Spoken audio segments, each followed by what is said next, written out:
প্রিয় বন্ধুরা, আসসালামু আলাইকুম। আশা করি আল্লাহর অশেষ রহমতে সকলেই খুব ভালো আছেন। আজকে আমি আপনাদের বলবো হযরত হেজকিল আলাইহিসসালামের জেহাদ ঘোষণা সম্পর্কে।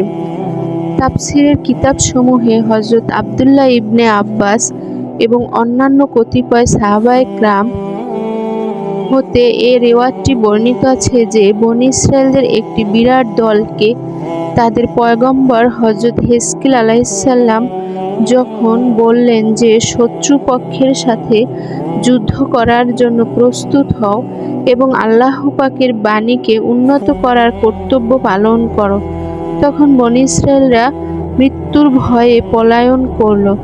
এত দূরে চলে গেল যে তাদের মনে বিশ্বাস জন্মিল যে এখন তারা জিহাদ হতে আত্মরক্ষা করে মৃত্যুর হাত হতে রক্ষা পেয়েছে। তারা সেই দূরবর্তী এলাকায় এবং উপত্যকা ভূমিতে বসবাস করতে লাগল। বনী ইসরাঈলদের এ পলায়ন কার্যকে আল্লাহ তাআলার আদেশ অমান্য করা মনে করে পয়গম্বর হেজকিল আলাইহিসসালাম অসন্তুষ্ট হয়ে আল্লাহ পাকের দরবারে তাদের জন্য বদদোয়া করলেন। আল্লাহ পাক নবীর বদদোয়ার তাদের প্রতি গজব স্বরূপ দুজন ফেরেশতা প্রেরণ করেন।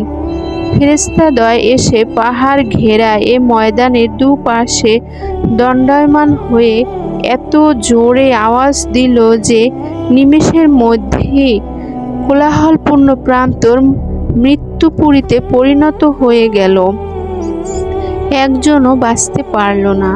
অতঃপর আশপাশের লোকজন এ ঘটনা সম্পর্কে অবগত হয়ে ময়দানে পৌঁছে আল্লাহর গজব থেকে হতবাক হয়ে গেল।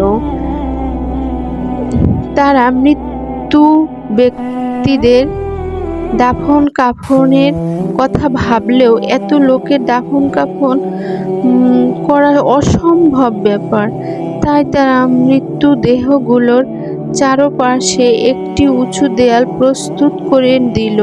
তাদের মৃতদেহগুলো পচে মজে গেল, শুধু তাদের হাড়গুলো সেখানে পড়ে রইল। এর দীর্ঘ সময় পরে হযরত হেজকিল আলাইহিসসালাম এ স্থান দিয়ে গমন করছিলেন। দেয়ালের ভিতর স্থানে স্থানে মানুষের জীর্ণ শীর্ণ হাড়সমূহ দেখে বড়ই মর্মাহত হলেন এবং তাদের জন্য আল্লাহ পাকের দরবারে দোয়া করলেন যে হে আল্লাহ, তাদেরকে পুনরায় জীবিত করে তাদের জন্য এবং পরবর্তী লোকদের জন্য একটা দৃষ্টান্ত স্থাপন করুন, যেন তারা অসৎ পথে না চলে। আল্লাহ পাক হযরত হেজকিল আলাইহিসসালামের দোয়া কবুল করলেন এবং তাকে ওহীর মাধ্যমে বললেন তিনি যেন জীর্ণ শীর্ণ হাড়গুলোকে সম্বোধন করে বলেন, হে জীর্ণ শীর্ণ হাড়সমূহ, আল্লাহ তোমাদেরকে নির্দেশ দিতেছেন তোমরা যেন স্ব স্ব স্থানে মিলিত হয়ে যাও।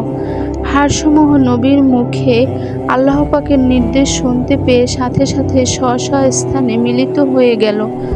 অতঃপর হযরত হেজকিল আলাইহিসসালামকে পুনরায় নির্দেশ দেওয়া হলো যে হে নবী, এবার বলুন, হে হাড়সমূহ, তোমরা নিজেদের গোশত, শিরা, উপশিরা ও চামড়া পরিধান করো। এ কথা বলার সাথে সাথে হাড়সমূহের সঙ্গে গোশত, চামড়া লেগে পরিপূর্ণ মানবদেহে পরিণত হয়ে গেল।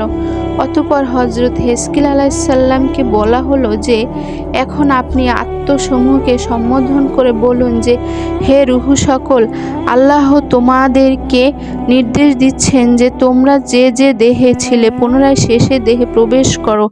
এ নির্দেশ দেওয়ার সাথে সাথে মৃত দেহগুলো জীবিত হয়ে গেল। তারা জীবিত হয়ে অবাক দৃষ্টিতে চারদিকে তাকিয়ে দেখতেছিল আর সকলকে বলে উঠল, হে আল্লাহ, আপনি পবিত্র, আপনি ছাড়া অন্য কোনো মাবুদ নেই। এরপর হযরত হেজকিল আলাইহিসসালাম দীর্ঘকাল পর্যন্ত বনী ইসরাঈলদের মধ্যে আল্লাহর দ্বীনের দাওয়াত দিয়ে ইহলোক ত্যাগ করেন। বন্ধুরা, আমার ভিডিওটি এ পর্যন্তই। সবাই শুনবেন, ইনশাআল্লাহ সবার ভালো লাগবে। মা বোনরা সতর ঢেকে নামাজ পড়বেন, নতুবা আপনাদের নামাজ কবুল হবে না।